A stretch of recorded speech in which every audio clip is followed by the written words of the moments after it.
Se você quer saber tudo sobre consórcio, incluindo os prós e contras, você está no vídeo certo, porque aqui a gente explica tudinho nos mínimos detalhes, numa linguagem simples e sem economês. Então vem comigo!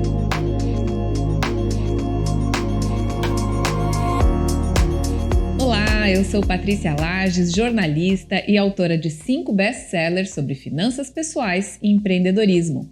E no vídeo de hoje, atendendo a muitos pedidos, eu vou te contar tudo sobre consórcios, explicando passo a passo, e no final vai ter até um bate-bola com as vantagens e as desvantagens para que você não tenha mais dúvidas sobre essa modalidade de compra e que você tire as suas próprias conclusões. Aliás, o objetivo do nosso canal é fornecer informação financeira para que você faça as suas escolhas.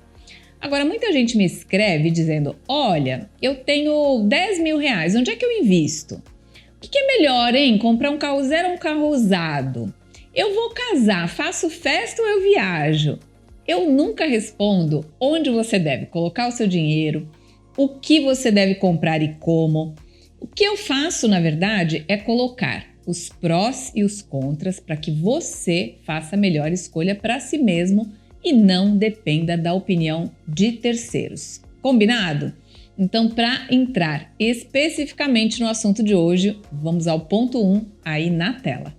Consórcio é uma modalidade de compra através da união de pessoas físicas ou jurídicas em grupos que formam o chamado fundo comum e recebem uma carta de crédito para a compra de bens móveis, imóveis ou serviços.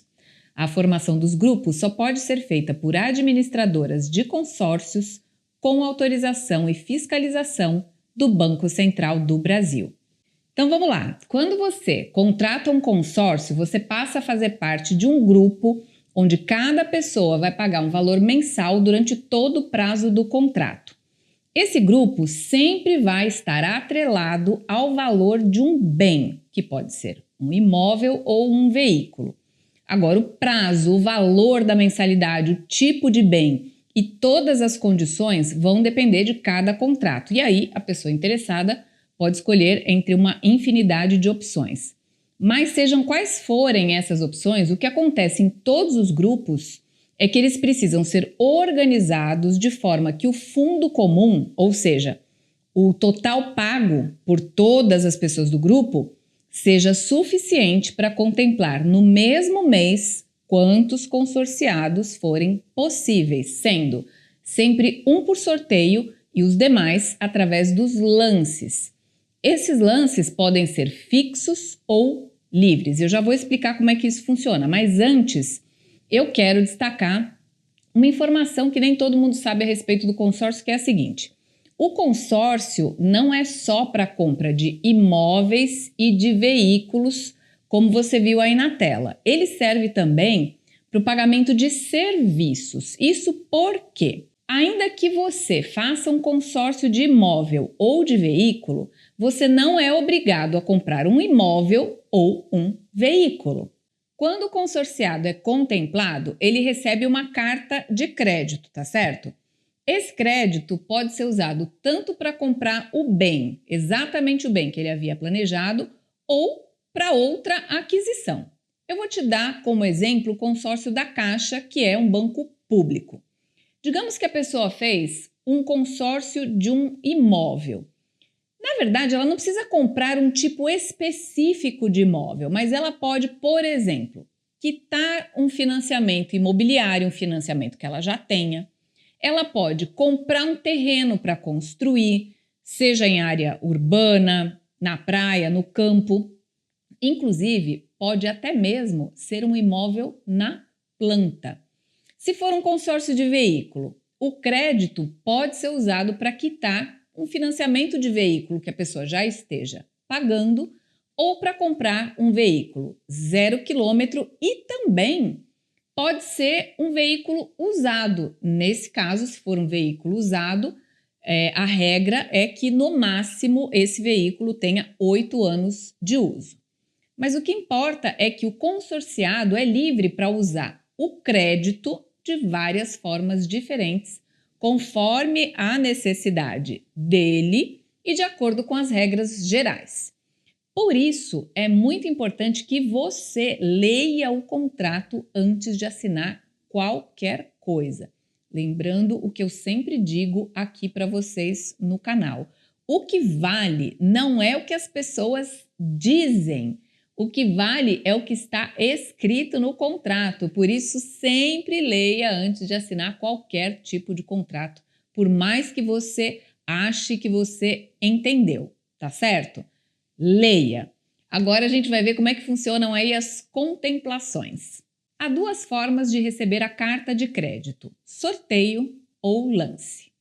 Os sorteios acontecem todos os meses e todos os consorciados concorrem igualmente, mas tem regras. Olha, normalmente as administradoras usam o resultado da Loteria Federal para fazer os seus sorteios, porque essa é uma forma mais transparente, mais oficial, digamos assim. Agora, o detalhe é o seguinte: só podem participar dos sorteios os consorciados que estiverem em dia com os pagamentos. Consorciado inadimplente não recebe carta de crédito. Mesmo que a pessoa inadimplente saiba que ela foi sorteada, vamos supor, e aí ela queira colocar o pagamento em dia, né? Ela fala: ai meu Deus, e agora? Eu estava inadimplente, mas fui sorteada, deixa eu correr lá, colocar em dia. Mesmo assim, ela não vai conseguir receber a carta de crédito. Por quê? Ainda que ela pague o que deve, ela vai precisar pagar os custos extras, né, de juros e multa, mas ela vai esperar o próximo sorteio, porque a administradora do grupo vai automaticamente contemplar outro consorciado que estiver em dia com os pagamentos. Essa é uma forma de manter o grupo ali em dia com os pagamentos. Por quê? Se a inadimplência for alta, ela acaba interferindo negativamente no grupo inteiro. Por quê? Porque vai ter um fundo comum mais apertado. E aí, nesse sentido, né, a medida de não incluir os inadimplentes nos sorteios acaba sendo mais justa. E aí, no caso do lance, como é que funciona? Leva a carta de crédito quem ofertar o valor maior. Os detalhes em relação ao lance, que eu posso passar para você aqui, que são gerais, são os seguintes. Primeiro, só paga o valor do lance quem fizer a oferta mais alta, ou seja, as outras pessoas que deram ali lances menores, elas não vão ser contempladas porque ganham maior, elas não pagam o valor que elas ofertaram, só realmente quem deu o lance maior.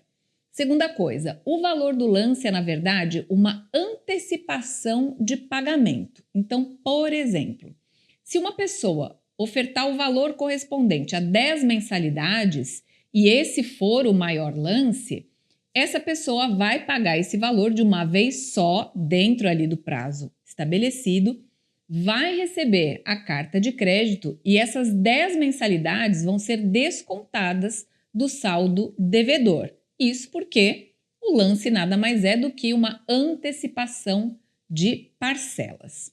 Agora, sobre a entrega da carta de crédito, existe uma questão que, olha, quase ninguém fala, mas que eu vou te contar agora. Aliás, eu vou colocar na tela para você não esquecer de jeito nenhum. Após contemplação, o consorciado está sujeito a uma análise de risco de crédito e podem ser exigidas garantias complementares proporcionais ao saldo devedor. Vamos traduzir isso?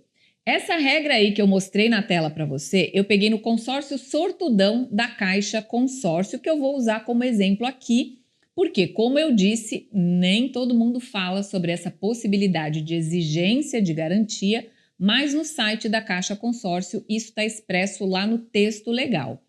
E para que seria essa análise de crédito ou garantia? Vamos imaginar aí que uma pessoa seja contemplada logo ali no comecinho do grupo e depois pare de pagar.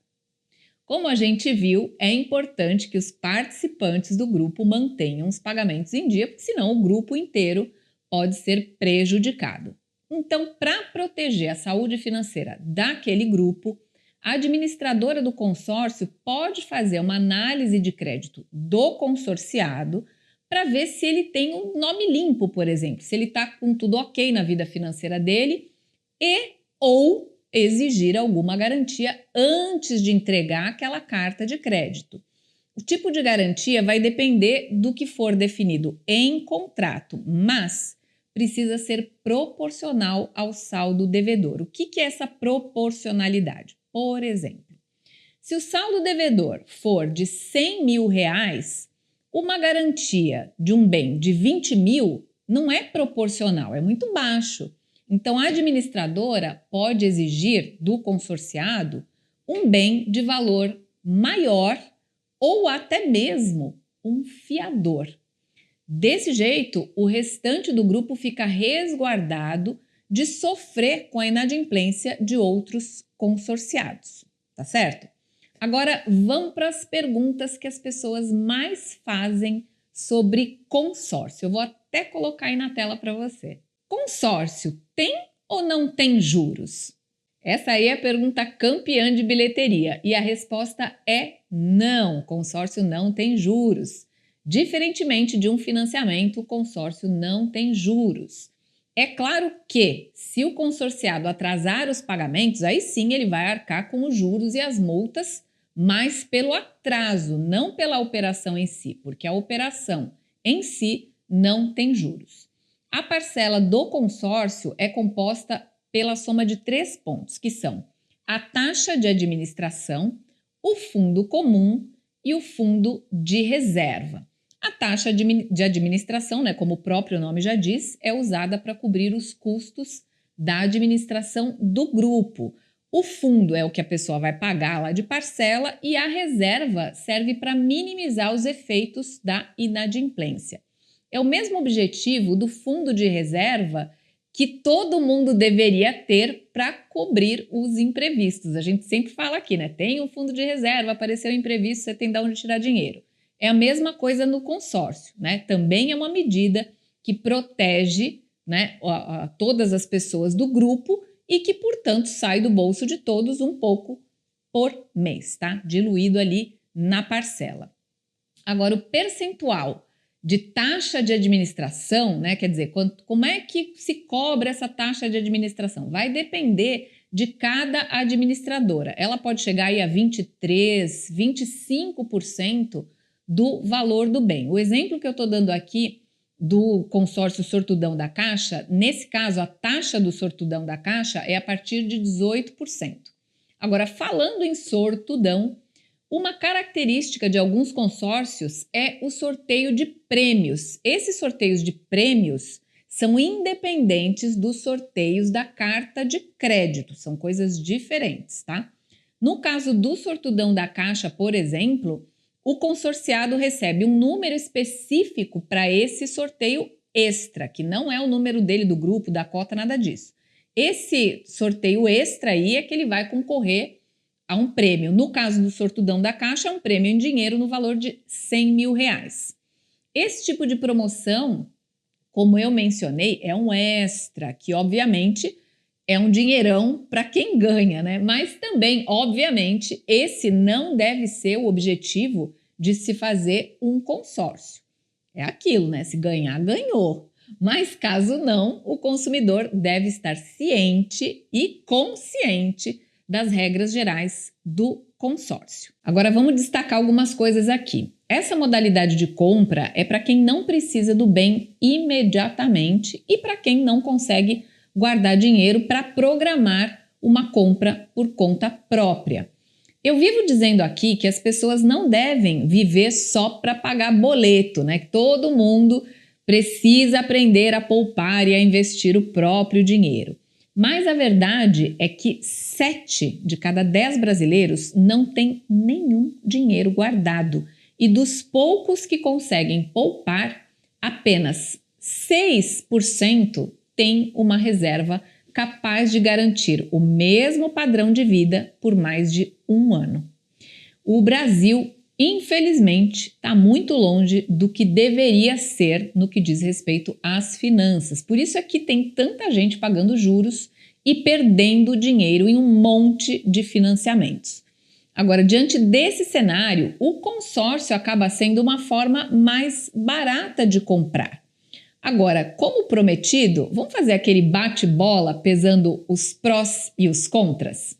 Vamos para os pontos positivos do consórcio? Olha, não tem juros, não tem entrada, parcelamento de 100% do bem, liberdade de uso do crédito conforme as condições pré-estabelecidas, poder de negociação de pagamento à vista, que pode render um desconto que de repente vai amenizar o valor pago nas taxas, e atualização do valor do bem, se o bem atrelado ao contrato subir de preço, o valor da carta de crédito é atualizado para garantir a compra do bem. E tem a possibilidade de ofertar o lance com o FGTS. Agora vamos para os pontos negativos do consórcio. A pessoa não recebe o bem no momento da adesão. Em caso de não ser sorteado ou não dar lance, o consorciado só receberá o bem no final do prazo. Atualização do valor da prestação. Se o bem atrelado ao contrato subir de preço, o valor da parcela é atualizado para garantir a compra do bem. Em caso de contemplação, o bem ficará alienado até o término do pagamento das parcelas. Bom, agora você tem todas as informações necessárias para tomar a sua decisão em relação ao consórcio. Pese bem aí os prós e os contras, leia sempre o contrato e, na dúvida, consulte uma pessoa da sua confiança. Se você quiser saber mais sobre o sortudão, o consórcio sortudão da Caixa, na descrição aqui do vídeo tem um link válido até 31 de agosto de 2024 com mais informações sobre o período de promoção e esse sorteio que eu mencionei de R$100 mil. Dá uma olhadinha aqui no nosso box de descrição, tá bom? Eu vou ficando por aqui e espero você no próximo vídeo. Tchau, tchau!